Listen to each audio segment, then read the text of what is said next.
the United States created globalization in order to fight the Cold War. We basically protected everyone's commerce and allowed them to act like they had won the war. They could access any resource or any market ever or under our protection and sell to us whatever they wanted to if they joined us in the war against the Soviets throughout the Cold War system. Now, that had a number of outcomes, but the first and foremost issue is that the U.S. saw globalization as a bribe, not as an economic plan. So when the Cold War ended, we've ever since then been moving away. We've had 8 presidential elections in a row where we've gone with the populist rather than with the internationalist. Not an aberration, it's a trend. But there was also a structural side to this. By allowing the whole world to globalize, that allowed the entire world to urbanize. And when you urbanize, you start taking manufacturing and service jobs, and those don't exist on the farm, those are in cities.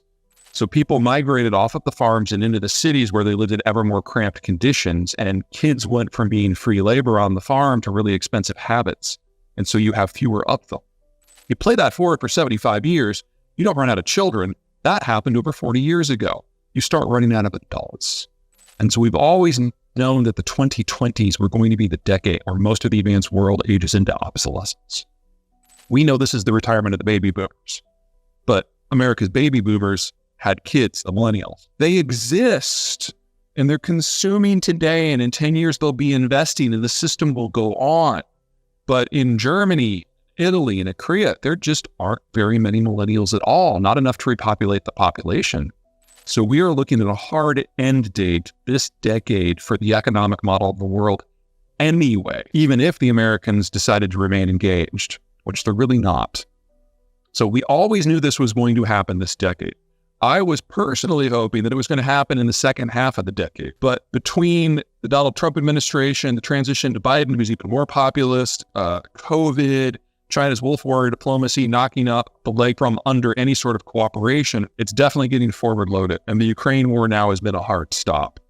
So it was one of those race against time things where if we didn't get it out right now, we'd be talking about history rather than forecast. I'm a little bipolar on that topic because the analyst in me was, of course, this had to happen. You just look at geography, you look at population structures. You can't negotiate these things. You can't have an economy if you don't have 20-year-olds. And if there's a mountain range in between you and a potential trading partner, you don't trade with them by road. I mean, for me, this is obvious. This is what I do.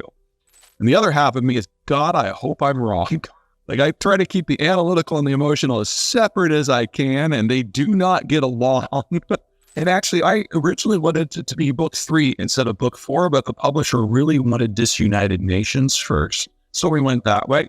Luckily, that meant that when it came time to start working on the end of the world, we had a lot of the work already done. So the analytical person in me is like just darkly satisfied, and the emotional person in me is just horrified. The whole idea of the project is to explain how we got to where we are. Why are we here? Why does the economy look the way it does? Why do we do mass manufacturing this way? Why do we ship energy that way? All of it.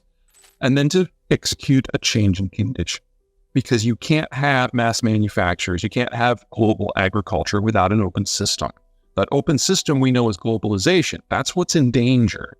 And so if you remove the structures that allow mass trade to happen, it's not that we're all going to die, that we're all going to do things differently so that we don't die. Now, unfortunately, not everyone can play. We were going through the fastest industrialization in the country's history back during the Obama years because of the shale revolution. When Trump came in with the trade tariffs, we saw stuff moving out of China. Some of it came here. So it doubled down on what happened because of shale.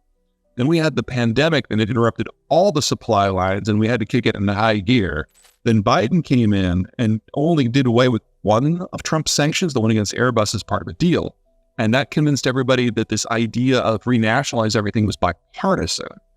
And now we have the Ukraine war that's disrupting all the commodity markets where we realize we have to become more and more and more independent ourselves.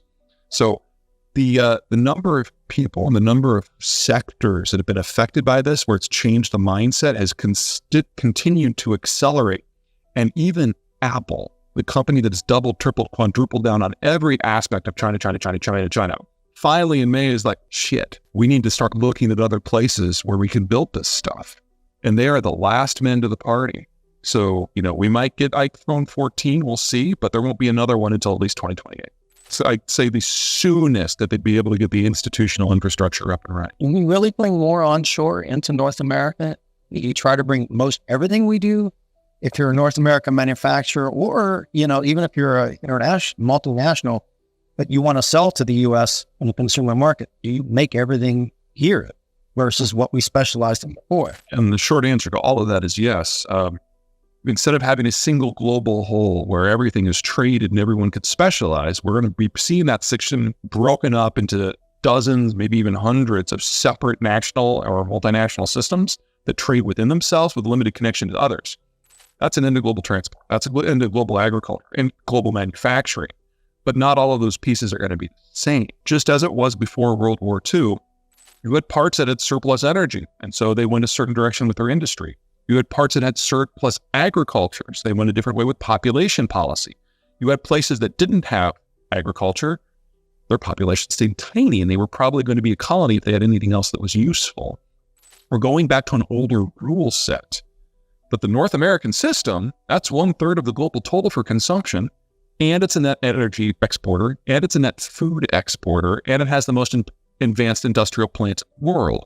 That industrial plant needs to grow. It probably needs to double in the next 5 years. That's inflationary. That'll be painful, but it will be accompanied by some of the fastest growth we have ever seen if we do it right.